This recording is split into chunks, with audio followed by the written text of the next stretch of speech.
Hey everyone, hope you're having a great start to your week and a happy new year. Men's basketball is in full swing, which means I'm very excited to welcome back Mondays with Mike here in our studio featuring college basketball analyst Mike O'Donnell. Mike, great to have you back. Basketball season is underway. Are you ready to talk some hoops or what? Always ready to talk hoops. Let's do it. I figured you might be. Well, what better way to start off than by talking about this week's Player of the Week from Cincinnati, Jacob Evans III. He's had a great season thus far and 2 lights-out games this week, and he came up with a pretty clutch shot on the road at Temple. Big man on campus for Cincinnati Bearcats, Jacob Evans. He was stellar in wins versus Temple and SMU, averaged 16 points a game in those 2 wins. And in that win over Temple, he hit a shot with about 0.4 seconds left to seal the win with a hand in his face. Coach Cronin called an ISO play for him at the top of the key, and Evans delivered. He was tremendous in that game. Actually, Jacob Evans has been playing great all year. NBA scouts are loving his ability to play tough defense and complement that with his ability to make tough contested shots. He's your prototypical 3-and-D type player that the NBA system loves right now. So really watch out for Jacob Evans moving up the draft boards as conference play continues. He was cold-blooded last week. Well, a game that I'm pretty sure you're looking forward to as well this year is going to be when Cincinnati takes on Wichita State, the newest member in the American Conference. They're off to a 3-0 start in league play, and they're ranked number 5 in this week's AP poll. Mike, what's your impression of how the Shockers are doing so far in the American and what's to come?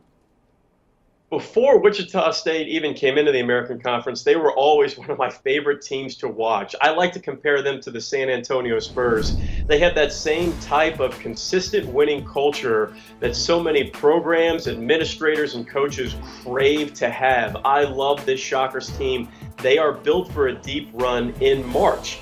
They are 13-2 on the year. They're ranked 5th in the country, and they have an RPI around that 18th-19th range. They only have 2 losses this year to Notre Dame in that Maui Invitational Championship early in the year, and they lost to 7th-ranked Oklahoma, who has the best player of the year in Trae Young.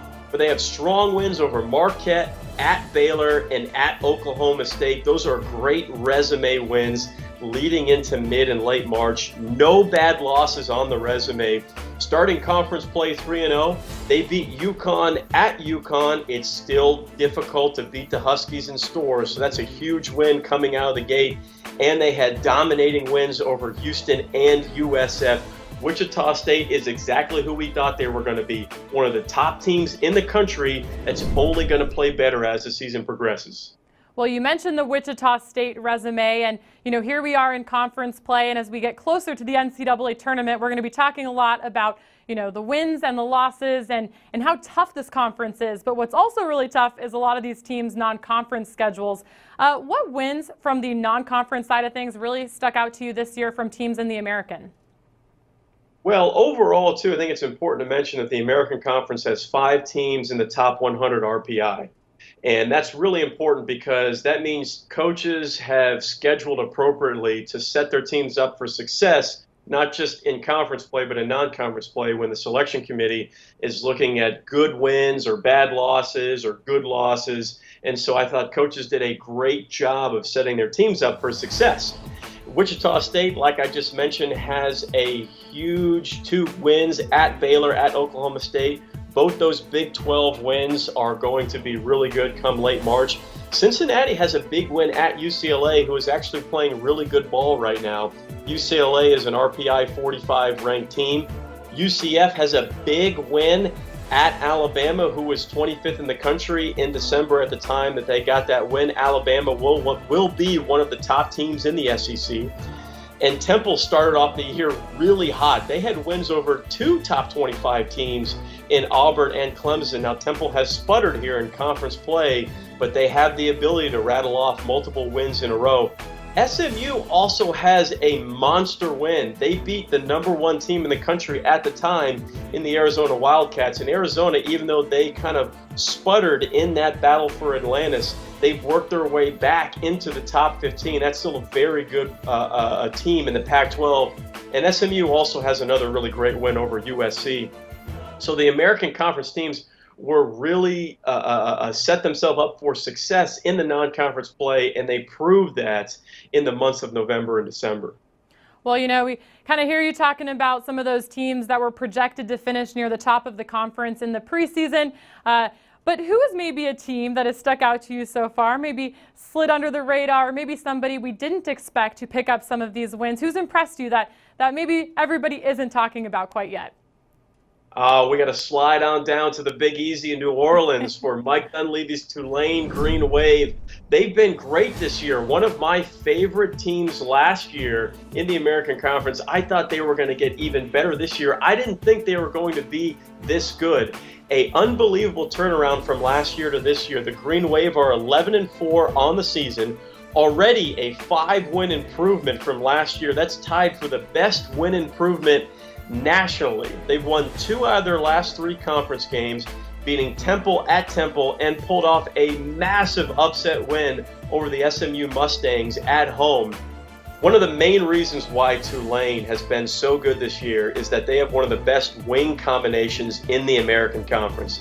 We knew that Cameron Reynolds has a great scoring ability, and he was coming in as one of the best wing scorers in the American Conference. But now Tulane and Cameron Reynolds is complemented by one of the most athletic wings in the conference in Melvin Frazier. Frazier is averaging about 18 points a game and 6 rebounds. He also grabs about 3 assists and 2 steals per game. He's one of the most underrated players in the country, one of the most underrated players in the conference as well.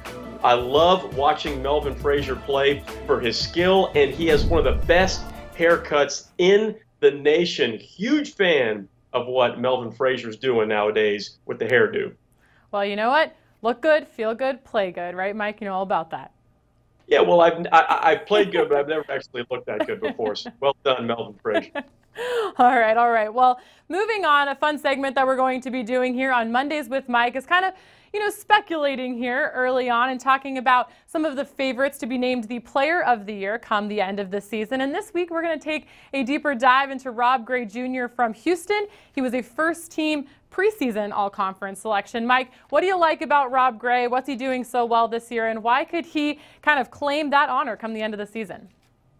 Well, Rob Gray Jr. is one of the best scorers in the country that nobody talks about. He's a 20-point-a-game a night type player, and he can beat you in a variety of ways. That's actually one of the reasons why he's one of my favorite players to watch, is because he's not a one-dimensional scorer.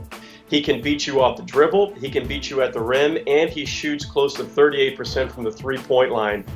I like to call anywhere inside of 30 feet of where he's playing the gray area, because that's where Rob Gray is most effective.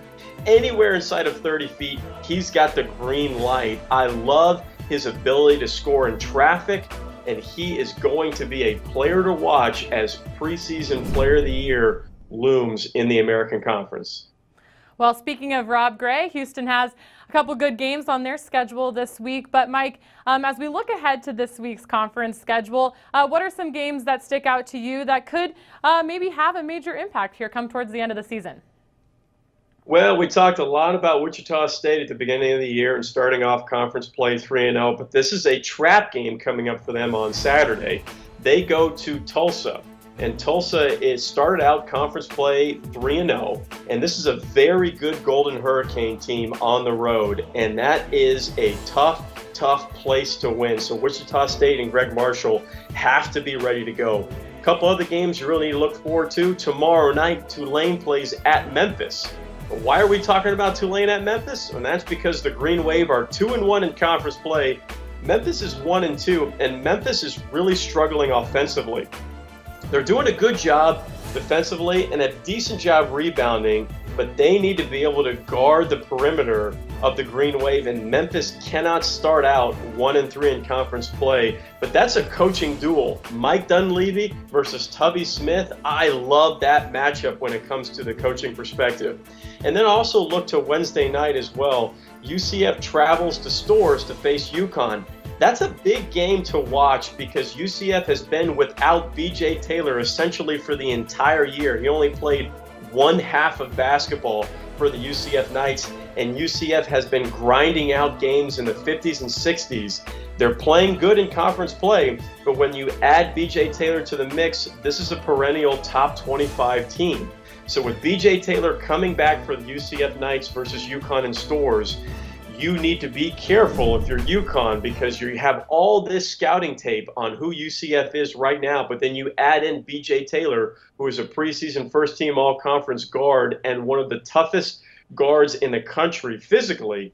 He's going to add another dimension to this UCF team to make them very dangerous. Well, definitely some exciting games to circle on your calendar this week. And Mike, great to have you back here in the studios. Mondays didn't feel quite right without you, so great to have you back and basketball back, and get ready to do this every week. Thanks, Haley. Always looking forward to it. All right, well, thanks a lot, Mike. And don't forget, you can tune into Mondays with Mike here every Monday night on the American Digital Network leading up to March and the American Men's Basketball Championship down in Orlando. On behalf of Mike O'Donnell and myself from the American Digital Network studio, I'm Haley Outen.